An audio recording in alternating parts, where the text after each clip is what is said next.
మహాగణాధిపతయే నమః. ఓం గురుభ్యో నమః. ఓం శ్రీమాత్రే నమః. పరమేశ్వర స్వరూపమైనటువంటి జ్యోతిష, వాస్తు మరియు ఇతర అనేకమైనటువంటి శాస్త్రములను మనకు అందించినటువంటి మహర్షులకి నమస్కారం. హయగ్రీవ హయగ్రీవ హయగ్రీవేతి యో వదేత్ తస్య నిస్సరతే వాణి జహ్నుకన్యా ప్రవాహవత్. అరుణాం కరుణాతరంగితాక్షీం ధృతపాశాంకుశపుష్పబాణచాపాం అనిమాదిభిరావృతాం మయూకైః అహమిత్యేవ విభావయే భవానీం. శ్రీమాత్రే నమః. ప్రేక్షకులందరికీ కూడా ఆ లలితాంబిక అమ్మవారి యొక్క అనుగ్రహం పరిపూర్ణంగా కలగాలని మనస్ఫూర్తిగా కోరుకుంటూ ఈరోజు మనం చెప్పుకోబోయేటువంటి టాపిక్ ఏదైతుందో దిష్టి, దాన్ని దృష్టి అని కూడా అంటూ ఉంటారు. అంటే దిష్టి పడడము అంటూ ఉంటారు. అది చాలామందికి దీంట్లో కన్ఫ్యూజన్, అనుమానం ఉందో లేదో, అసలు ఉంటే ఇలా నిజంగానే పనిచేస్తుందా, ఇలాంటివన్నీ తర్కించడం కానీ ఉండాలి. ప్రతి మనిషిలో కూడా ప్రశ్నించేటువంటి గుణము ఉండాలి, తర్కించేటువంటి తత్వము ఉండాలి, నిజానిజాలు తెలుసుకోవాలి. అప్పుడే మనిషి మేధావిగా మారుతాడు. అందులో శాస్త్రం, నిజంగా శాస్త్రంలో ఇది ఉందా, దిష్టి అనేటువంటిది ఉందా, మరి లేకుండా ఇది ఏమైనా ప్రాచుర్యంలోకి వచ్చిందా, అసలు ఉందనడానికి దీనికి ఏదైనా మనకు ఆధారం ఉందా అంటే ఒక చిన్న ఎగ్జాంపుల్ చెప్తాను చూడండి. చిన్నపిల్లలు బోరను ఏడుస్తూ ఉంటారు. బయటికి తీసుకెళ్ళినప్పుడు ఇంటికి రాగానే అందరూ ఏడుస్తారని నేను చెప్పను. 90% ఆఫ్ పిల్లలకి జరుగుతూ ఉంటుంది. సాయంత్రం అప్పుడు అదే తీసుకెళ్ళినప్పుడు అది చూడండి. మనం అందుకే సాయంత్రం మనకి ఎప్పుడైతే చీకటి పడుతుందో అందుకే పిల్లల్ని బయటికి తీసుకెళ్ళకండి. ఒకవేళ అత్యవసరమై ఏ హాస్పిటల్కో ఎక్కడికో తీసుకువెళ్ళవలసి వస్తే మొత్తం కవర్ చేసుకొని తీసుకెళ్ళండి అంటారు. అలా కాకుండా కవర్ చేసుకొని తీసుకెళ్లకుండా నార్మల్గా విచ్చలవిడిగా తీసుకెళ్ళినప్పుడు 10 మంది చూసినప్పుడు ఇంటికి రాగానే తిక్కగా ప్రవర్తిస్తూ ఉంటారు. అలాంటి సమయంలో మీ అందరికీ గుర్తుండి ఉంటుంది, నానమ్మలు, అమ్మమ్మలు లేదా తల్లికి కూడా ఆ విధి విధానం తెలిస్తే దిష్టి తీసేయగానే మరి అప్పటి వరకు బోరను ఏడుస్తున్నటువంటి ఆ పాప కావచ్చు, బాబు కావచ్చు, ఒక్కసారిగా కామ్ డౌన్ అవుతారు. అంటే తగ్గించుకుంటారు వాళ్ళ ఏడుపు కానీ, వాళ్ళు దుఃఖపడుతున్న విధానం కానీ అర్థం కాని ఒక స్థితిలో ఉన్నటువంటి పిల్లలు కూల్ అవ్వడం జరుగుతుంటుంది. ఎందుకు అవుతుంది అది అంటే ఆ నెగటివ్ ఎనర్జీ అది ఎలా ఏర్పడుతుంది, మనకి చుట్టూ ఆరా అనేటువంటిది ఉంటుంది. ఆ ఆరా అనే సంబంధంతో ఈ దృష్టి అనేటువంటిది పడుతూ ఉంటుంది. అయితే మీకు ఇక్కడ సందేహం కలగచ్చు, అదేంటండి పడుతుందా, నిజంగానే ఒక కంట్రోల్ చేసేటువంటిది ఉంటుందా అంటే చిన్న ఎగ్జాంపుల్, మ్యాగ్నెట్ ఉంది మన దగ్గర. మ్యాగ్నెట్ ఎక్కడో పలానా కొంత దూరంలో ఉన్నటువంటి ఒక ఇనప వస్తువుని కదపగలుగుతుందిగా, దాని పక్క నుంచి తీసేయడం అది మూవ్ అవుతుంది కదా. అంటే ఏంటి, మన కంటికి కనబడకుండా ఒక్కొక్క దానికి ఒక్కొక్క ఎనర్జీ ఉంది. ఇప్పుడు అంతదాకా కిందకి మనం ఫోన్ మాట్లాడుకుంటున్నాము, ఎక్కడో ఉన్న వ్యక్తితో మనం తరంగాలు గాలిలో నుంచి వచ్చి మన ఫోన్ నుంచి టవర్కి నుంచి సిగ్నల్కి, మన శాటిలైట్ నుంచి మళ్ళీ టవర్కి, ఆ వ్యక్తి దగ్గరికి ఎలా ప్రయాణం చేస్తున్నాయి అంటే గాలిలో ప్రయాణం చేసేటువంటి తరంగాలు ఉన్నాయి, గాలిని పట్టేటువంటి శక్తి ఉంది. దీన్నే మనకి సుందరాకాండలో కూడా హనుమంతుల వారు సముద్రం మీద లంకకి ప్రయాణం చేసేటప్పుడు తన నీడని పట్టి ఆపేటువంటి ఒక శక్తి ఉంటుంది. మీరు చూసే ఉంటారు. ఆ సుందరాకాండ చదివిన వాళ్ళందరికీ కూడా ఆ యొక్క అనుభవం తెలుస్తుంది. అంటే ఏమిటి, మనిషిని డైరెక్ట్గా ముట్టుకోకుండా పట్టేటువంటిది, కంట్రోల్ చేసేటువంటిది ఒక శక్తి ఉంది. మరి శక్తి ఉంది, సరే ఓకే, దీనివల్ల ఏమవుతుంటుంది అంటే మనం వింటూ ఉంటాం, ఏమోనండి నాకు మొత్తం దిష్టి తగులుతుందో, షాపుకి మొత్తం దిష్టి తగిలిందో తెలియట్లేదు, లేదా మాకు దిష్టి ఏమైనా తగులుతుందో తెలియట్లేదు, మాకు నెగటివ్ ఎఫెక్ట్ ఏమైనా అవుతుందేమో తెలియట్లేదు, మరి దీనికి ఏం చేసుకోవాలి. ఎందుకంటే చుట్టూ ఉన్నటువంటి, మీరు ఎదుగుతుంటే చుట్టూ ఉన్నటువంటి కొంతమంది మీరంటే పడనటువంటి వారు మాటికి మీ వైపు చూడడం కానీ మీ ఇంటికి రావడం వల్ల కూడా కొంతవరకు మీకు ఎఫెక్ట్ అనేది పడుతూ ఉంటుంది. మరి దీని నుంచి బయటపడడం ఎలాగా, ఒక్కొక్క రాశి నుంచి ఎలా తెలుసుకోవాలనేటువంటి నేను మీకు ఇప్పుడు చెప్తాను. సింహలగ్నము, సింహరాశి. సింహం వారికి కనుక చూసుకున్నట్లయితే ప్రధానంగా ఇక్కడ లగ్నానికి ఉన్నటువంటి ప్రత్యేకత యూనిక్నెస్ ఉంటుంది. మీకు యూనిక్నెస్, ఒక ప్రత్యేకత, అందరిలా కాకుండా ఒక డిఫరెంట్ కోణంలో ఆలోచించడం, డిఫరెంట్ కోణంలో చేయడం, డిఫరెంట్ వాళ్ళ లైఫ్ స్టైల్ ఇస్ డిఫరెంట్గా ఉంటుంది సింహం వారికి. అంటే చిల్లరగా ఉండడానికి ఇష్టపడరు అందరూ. అంటే ఆ ప్రత్యేకత ఉంటుంది. మిగతా రాశులు వాళ్ళు ఇష్టపడతారని కాదు, అలా ఉండరు వీళ్ళు. అంటే ఇన్బిల్ట్గా లోపల నుంచి ఆ తత్వం ఉంటుంది సింహం వారికి. అలాగే ఇక్కడ మీకు చూడండి, ఎంతో కష్టపడుతూ చదువుకున్నప్పటి నుంచి, ఉద్యోగం సంపాదించుకున్నప్పటి నుంచి, ఉద్యోగంలో ఎదుగుతున్న దగ్గర నుంచి, లేదా వ్యాపారం చేసే వ్యాపారాలు ఎలా బాగుండాలని చూస్తున్నప్పటి నుంచి, ఇవన్నీ చేసుకుంటూ వెళ్తుంటే చుట్టూ ఉన్న సమాజం మాత్రం ఏదో అన్యాయంగా సంపాదించాడులే అని పుసుకు నోరు జారుతారు. కానీ ఇక్కడ కష్టపడే వ్యక్తికి తెలుస్తుంది ఎంత కష్టపడుతున్నాడు. మరి మీ సింహలగ్నం వారికి నెగటివ్ ఎనర్జీ ఫామ్ అవ్వకుండా మీ చుట్టుపక్కల ఉన్న వాళ్ళతో అనవసరం అటువంటివి రాకుండా ఉండాలంటే ఏం చేయాలి?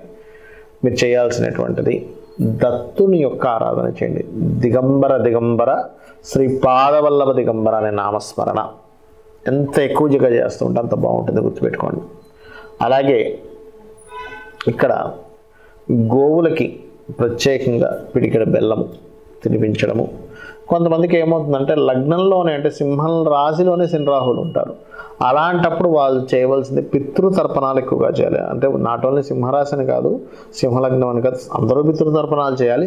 వీళ్ళు ఇంకా విరివిగా రెగ్యులర్గా చేస్తుండాలి. అమావాస్య వచ్చింది పితృతర్పణాలు చేస్తుండాలి. అప్పుడు తొందరగా మీకు కలుగుతుంది. సహజంగా కూడా నెగిటివ్ ఎనర్జీస్ ఎక్కువగా ఎప్పుడు వస్తాయంటే పితృదేవతల యొక్క అనుగ్రహం లేకపోవడం వల్ల వస్తుంటాయి, గుర్తుపెట్టుకోండి.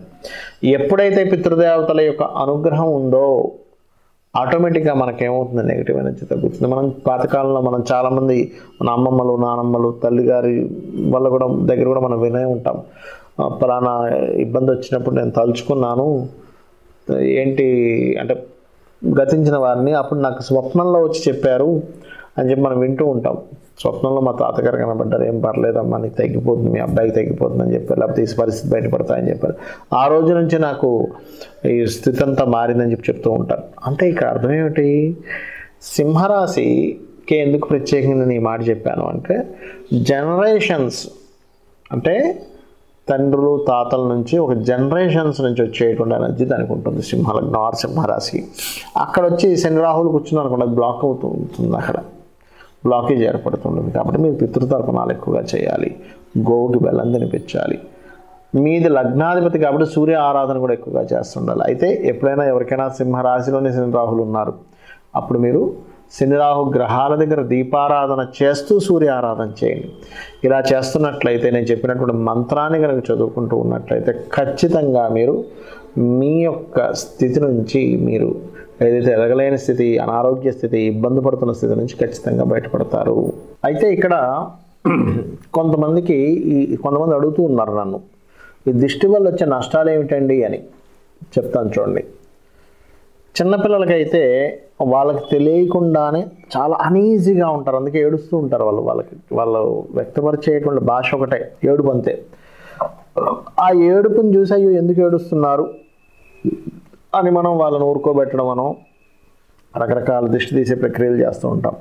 మరి ఒక యుక్త వయసులో, అంటే ఒక 15-16 ఏళ్ళ వయసులో గనక దిష్టి తగిలితే ఏం జరుగుతుంది సర్వసాధారణంగా అని చెప్పి చూసుకున్నట్లయితే వారికి చదువు మీద కాన్సన్ట్రేషన్స్ తగ్గుతూ ఉంటాయి. రకరకాల చిన్న చిన్న విషయాలకి దెబ్బలు తగిలించుకోవడం కావచ్చు, లేకపోతే ఏదో ఒక అనారోగ్య బారిన పడడం కావచ్చు జరుగుతూ ఉంటుంది.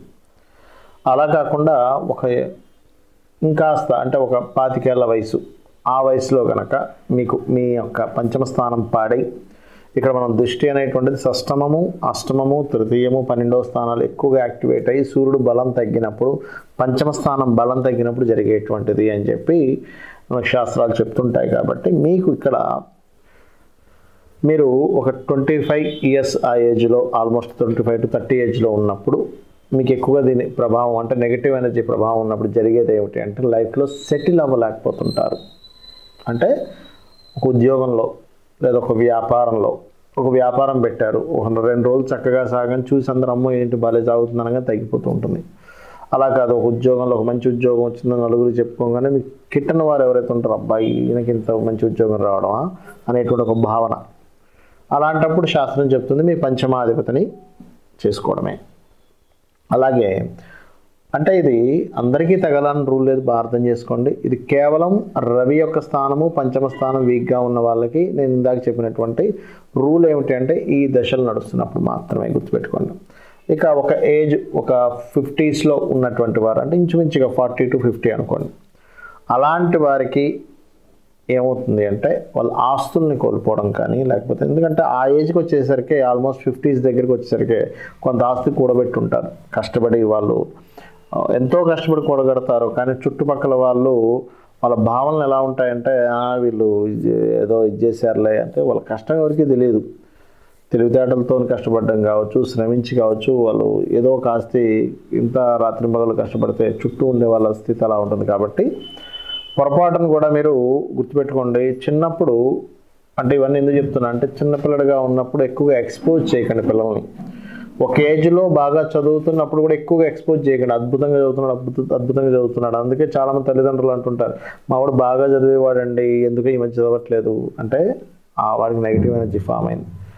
ఒక ఏజ్ వచ్చేసరికి మీరు చేసేటువంటి బిజినెస్ ప్లానింగ్స్ కానీ మీరు చేసేటువంటివి కానీ ఎక్స్పోజ్ ఎక్కువగా చేయకండి. ఎందుకంటే ఎక్స్పోజ్ ఎక్కువగా చేస్తే అది కూడా ఒక రకమైనటువంటి నెగటివ్ ఎనర్జీని ఫామ్ చేస్తూ ఉంటుంది.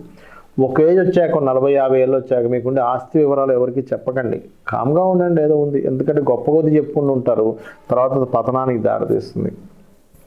ఎండింగ్స్లో ఆల్మోస్ట్ 60s, 70s, 80sలో ముఖ్యంగా ఇక్కడిది ఆరోగ్యం మీద ఎక్కువగా ప్రభావం చూపిస్తూ ఉంటుంది.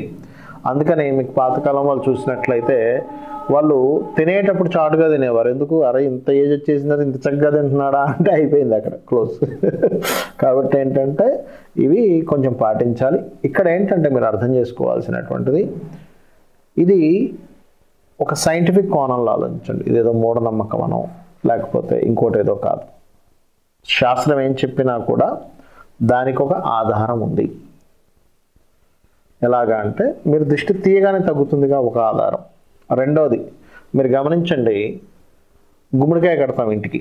గుమ్మడికాయ కట్టినప్పుడు ఆ ఇంటికి ఏమవుతుందంటే ఫస్ట్లో 2-3 సార్లు మొదటిసారి, రెండోసారి, మూడోసారి తొందరగా కుళ్ళిపోతుంది. గమనించండి. తర్వాత అది ఇంకా తొందరగా కుళ్ళదు. ఎందుకు? ఆ నెగిటివ్ ఎనర్జీ వెళ్ళిపోయింది అక్కడ. అందరి జీవితాల్లో జరుగుతుంది. మీరు అబ్జర్వ్ చేయొచ్చు. ఉందా లేదా దిష్టి ఉందా లేదా చెప్పడానికి ఇది ఒక పెద్ద ఉదాహరణ. అలాగే మరొకటి ఏంటంటే ఇది ఏదైతే గుమ్మడికాయ కట్టే ప్రక్రియ కూడా చాలామంది నన్ను అడుగుతుంటారు, ఎన్నిసార్లు కట్టాలి, ఎప్పుడు కట్టాలని. మీరు ఎప్పుడైనా గుమ్మడికాయ కట్టేటప్పుడు మీకు దగ్గరలో ఆంజనేయ స్వామి ఆలయం ఉన్నట్లయితే ముందు రోజు నైట్ అక్కడ ఉంచి గర్భాలయంలో ఉంచి తీసుకొచ్చి కట్టండి. భగవత్ సంబంధించిన ఎనర్జీ కూడా దానికి ఫామ్ అవుతుంది. సో ఈ విషయాలు తెలుసుకొని మీరు మీ యొక్క జీవితాన్ని పూర్తిగా ఎదిగేలాగా, ఎందుకంటే దీనివల్ల మనం ఎదగలేకపోతుంటాము. బాగా అర్థం చేసుకోండి. చుట్టూ ఉండే వాళ్ళ ఏడుపు వల్ల మనం ఎదగలేకపోతుంటాము. కాబట్టి వాళ్ళకి ఛాన్స్ ఇవ్వకండి. అమ్మవారి పాదాలని ఆశ్రయించండి. అమ్మవారిని, భగవంతుని తలుచుకోండి. భగవంతుని మీ స్వశక్తితో మీరు ఎదుగుతూ భగవత్ సాధన చేస్తూ ఉండండి. ఖచ్చితంగా మీరు అన్ని విధాలా ఎదగాలని, ఎదుగుతారని కోరుకుంటూ శ్రీమాత్రే నమః.